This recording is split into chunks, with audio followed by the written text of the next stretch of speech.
എല്ലാവർക്കും നമസ്കാരം. വത്സല ടേസ്റ്റി ഫുഡിലേക്ക് എല്ലാവർക്കും സ്വാഗതം. ഇന്ന് ഞാൻ ഉണ്ടാക്കാൻ പോകുന്നത് ഒരു ജാമാണ്, മിക്സഡ് ഫ്രൂട്ട് ജാം. ഇതിന് നമ്മുടെ കയ്യിലുള്ള എല്ലാ ഫ്രൂട്ട്സും ഉപയോഗിക്കാം. പ്രത്യേക ഫ്രൂട്ട്സ് വേണമെന്നില്ല. ഏതുതരം ഫ്രൂട്ട്സ് വേണമെങ്കിലും നമുക്ക് വീട്ടിലുള്ളത് ഉപയോഗിക്കാവുന്നതാണ്. അതായത് സീസൺ അനുസരിച്ച് കിട്ടുന്ന ഫ്രൂട്ട്സ് എല്ലാം തന്നെ ഉപയോഗിക്കാം. ഫ്രൂട്ട്സിൻ്റെ മധുരം അനുസരിച്ചാണ് നമുക്ക് പഞ്ചസാര ഇട്ട് കൊടുക്കേണ്ടത്. കുട്ടികൾക്ക് ഏറെ ഇഷ്ടപ്പെടുന്ന ജാമാണ് ഇത്. ഇതിന് ഞാൻ എടുത്തിരിക്കുന്നത് പപ്പായ 1/2 കിലോ, തൊലിയും അകത്തെ കുരുവും കളഞ്ഞതാണ്. പൈനാപ്പിൾ 1/2 കിലോ, തൊലിയും അകത്തെ കൂഞ്ഞും എടുത്ത് കളഞ്ഞതാണ്. 2 ആപ്പിൾ എടുത്തിട്ടുണ്ട്. ഇത് തൊലി ചെത്തിയതാണ്. പഴം 1 എടുത്തിട്ടുണ്ട്. ചിക്കു അതായത് സപ്പോട്ട 2 എടുത്തിട്ടുണ്ട്. നാരങ്ങയും ഫുഡ് കളർ, അതായത് റെഡ് കളർ തന്നെ വേണം, അതും എടുത്തിട്ടുണ്ട്. 1 കപ്പ് പഞ്ചസാരയും എടുത്തിട്ടുണ്ട്. അത് മധുരത്തിനനുസരിച്ച് നമുക്ക് ഇട്ട് കൊടുക്കാനാണ്. പിന്നെ 1 കഷ്ണം പട്ട എടുത്തിട്ടുണ്ട്, 4 ഗ്രാമ്പൂ എടുത്തിട്ടുണ്ട്. ഇത്രയും സാധനങ്ങൾ നമുക്ക് വേണം. എല്ലാ ഫ്രൂട്ട്സും നമുക്ക് ചെറുതായിട്ട് അരിയാൻ തുടങ്ങാം.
നമുക്ക് സ്ട്രോബെറി ചേർക്കാം, മുന്തിരി ചേർക്കാം, ഓറഞ്ച് ചേർക്കാം, അനാർ ചേർക്കാം.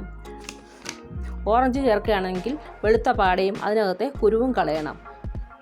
മുന്തിരി എടുക്കുകയാണെങ്കിൽ കുരു ഉണ്ടെങ്കിൽ കുരു കളഞ്ഞ് എടുക്കണം. കുരു ഇല്ലാത്തതാണെങ്കിൽ രണ്ടായി മുറിച്ചിട്ടാൽ മതി. ഞാൻ ഫ്രൂട്ട്സ് എല്ലാം അരിഞ്ഞു കഴിഞ്ഞു. ഇനിയും ഇത് വേവിക്കാൻ തുടങ്ങാം. ചെറുതീയിൽ വേവിക്കണം. ഇതിനെ വെള്ളം ഒട്ടും ചേർക്കരുത്. പപ്പായയുടെയും ആപ്പിളിൻ്റെയും വെള്ളം അതിൽ നിന്ന് തന്നെ ഇറങ്ങും. ഇടയ്ക്കിടയ്ക്ക് ഇളക്കി കൊടുക്കണം. ഞാൻ ഒട്ടും വെള്ളം ചേർത്തിട്ടില്ല. ഒട്ടും വെള്ളം ചേർക്കരുത്. ചെറുതീയിൽ വേവണം. ഇടയ്ക്കിടയ്ക്ക് ഇളക്കി കൊടുക്കണം. 15 മിനിറ്റായി ഇപ്പോൾ വേവാൻ വെച്ചിട്ട്. ഇനി ഗ്യാസ് ഓഫ് ചെയ്ത് തണുക്കാൻ വെക്കുക. തണുത്ത ശേഷം മിക്സിയുടെ ജാറിലിട്ട് കുറേശ്ശെയായിട്ട് അരച്ചെടുക്കുക. നല്ല പേസ്റ്റായിട്ട് അരച്ചെടുക്കണം. വെള്ളം ഒട്ടും ചേർക്കരുത്. അരച്ചെടുത്ത ഫ്രൂട്ട്സ് ഒരു അരിപ്പയിൽ ഇട്ട് നല്ലവണ്ണം അരിച്ചെടുക്കണം.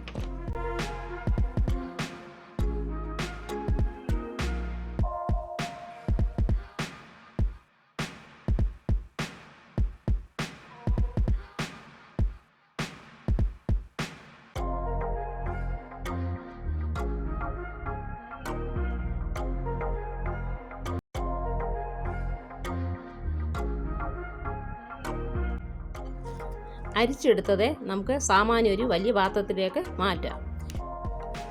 ഗ്യാസ് ഓണാക്കുക.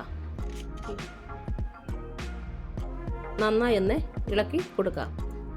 കൈ എടുക്കാതെ ഇളക്കണം. ആദ്യം തീ കൂട്ടി കൊടുക്കണം. ഇനി ഇതിനകത്തിൽ ഒരു കഷ്ണം പട്ടയും 4 ഗ്രാമ്പുവും ചേർക്കണം. അത് നല്ലവണ്ണം ഇതിൽ മിക്സ് ആവണം.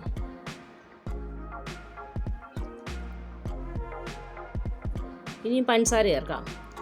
1 കപ്പ് പഞ്ചസാര ചേർക്കാം. മധുരം അനുസരിച്ച് ആവശ്യത്തിന് ഇട്ട് കൊടുക്കാം. ഞാൻ 2-3 പ്രാവശ്യം ഇട്ട് കൊടുക്കുന്നുണ്ട്. അപ്പോഴാണ് മധുരം കറക്റ്റായത്.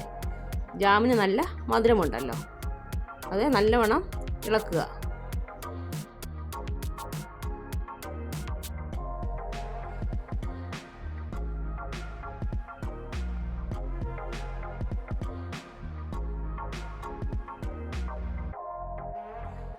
ഇത് കുറുകി വരുംതോറും പൊട്ടിത്തെറിക്കാൻ ഇടയുണ്ട്. പൊട്ടിത്തെറിക്കാൻ തുടങ്ങിയാൽ തീ കുറച്ച് വെക്കണം. ഇനിയും 1/4 സ്പൂൺ കളർ ചേർക്കാം. കളറില്ലെങ്കിൽ നമുക്ക് ചെറിയൊരു ബീട്രൂട്ട് വേവിച്ച് മിക്സിയുടെ ജാറിൽ അടിച്ചെടുത്ത് ഒരു അരിപ്പയിൽ കൂടി അരിച്ചെടുത്ത് ജ്യൂസ് ചേർത്താലും മതി.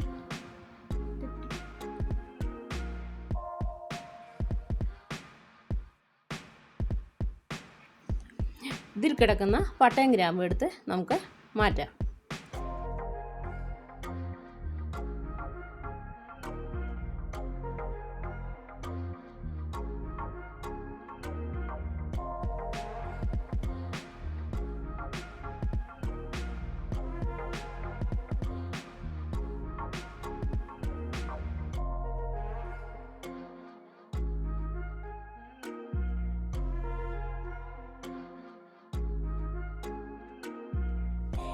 ഇനിയും നാരങ്ങ നീര് ചേർക്കാം. കുരു മാറ്റണം. കുരു ഇതിനകത്ത് കിടന്നാൽ കയ്പ്പ് ഉണ്ടാവും.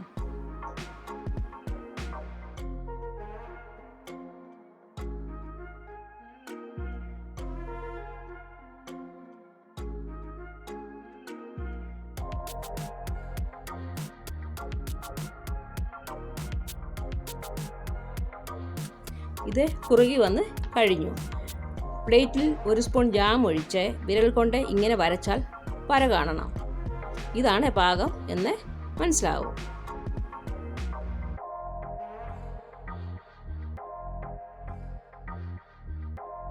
തണുത്തിട്ട് ഇത് കുപ്പിയിലോട്ട് മാറ്റാം.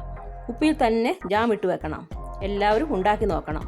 വീട്ടിൽ എപ്പോഴും അധികം വരുന്ന ഫ്രൂട്ട്സ് കൊണ്ട് തന്നെ നമുക്ക് ഉണ്ടാക്കാവുന്നതാണ്. ചിലപ്പോൾ ഫ്രൂട്ട്സ് ഇരുന്ന് അലിഞ്ഞു പോകും. ഇങ്ങനെ ഉണ്ടാക്കുകയാണെങ്കിൽ കുട്ടികളും മുതിർന്നവർക്കും എല്ലാം ഇഷ്ടപ്പെടും. കുപ്പിയിലിട്ട് വെച്ചാൽ ഇരിക്കും തോറും കട്ടിയായിക്കൊള്ളും.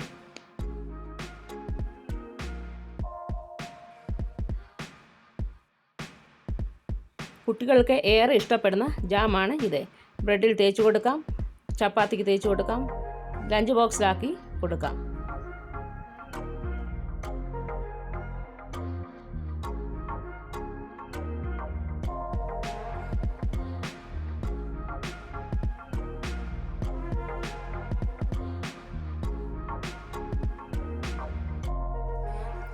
എല്ലാവരും ഉണ്ടാക്കി നോക്കണം.